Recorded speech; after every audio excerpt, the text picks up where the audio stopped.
Bonjour, vous écoutez l'épisode 122 du podcast Revue et corrigée. Cet épisode est tiré d'un billet du blog publié le 11 juillet et s'intitule « Merci ». C'était pas gagné. Je n'avais pas vraiment envie d'écrire aujourd'hui. Je me traîne un peu depuis ce matin, que dis-je, depuis mercredi soir, je vous en parle à l'épisode 121. On a fait des courses en hypermarché, c'est pas reposant, ni inspirant. J'ai perdu au mystère de Pékin pour la première fois.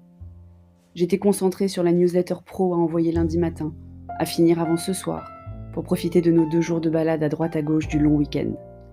Et puis voilà, vous, oui vous, les auditeurs du podcast, vous m'avez reboosté.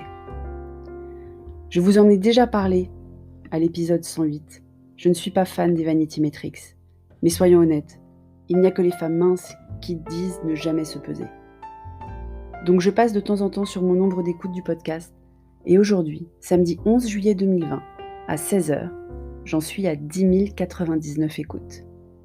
Et ça fait un bien fou en fait. Alors je crois qu'on va s'arrêter là pour cette saison. Je sais, je vous avais dit à l'épisode 119 qu'il vous restait 4 épisodes, voire 5 avant la fin. Et je tire le rideau de cette saison 1 avec seulement 3 épisodes de plus. J'attendais hier la publication d'un article pro sur Excelsior, qui a été décalé déjà, alors que j'espérais l'enregistrer hier. Je leur ai promis la primeur de mon texte.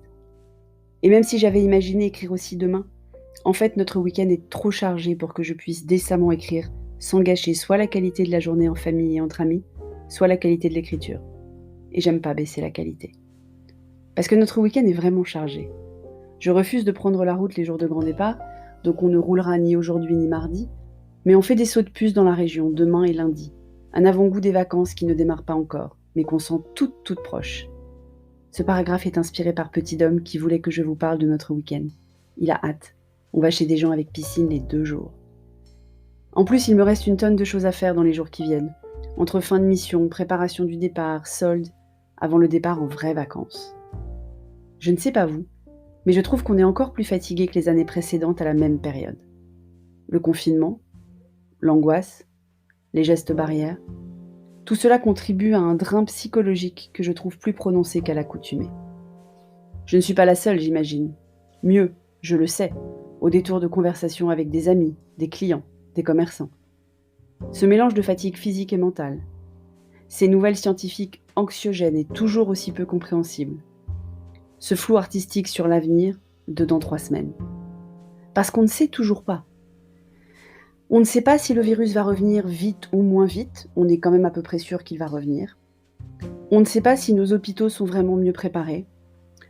On ne sait pas dans quelles contraintes sanitaires les écoles vont ouvrir à la rentrée, pour celles qui ouvrent, puisque dans l'enseignement supérieur, l'ouverture physique même reste en question.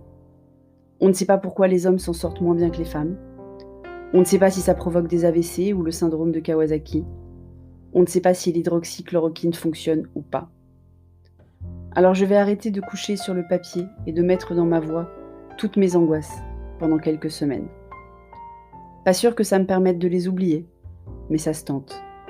Et au pire, si ça marche pas, vous aurez un épisode surprise, qui sait. Merci de m'avoir écouté. Si vous écoutez sur Apple, merci de laisser un commentaire. S'il vous plaît, laissez un commentaire avec vos 5 étoiles, c'est très important. Et sur toutes les plateformes de balado-diffusion, abonnez-vous et partagez. À bientôt.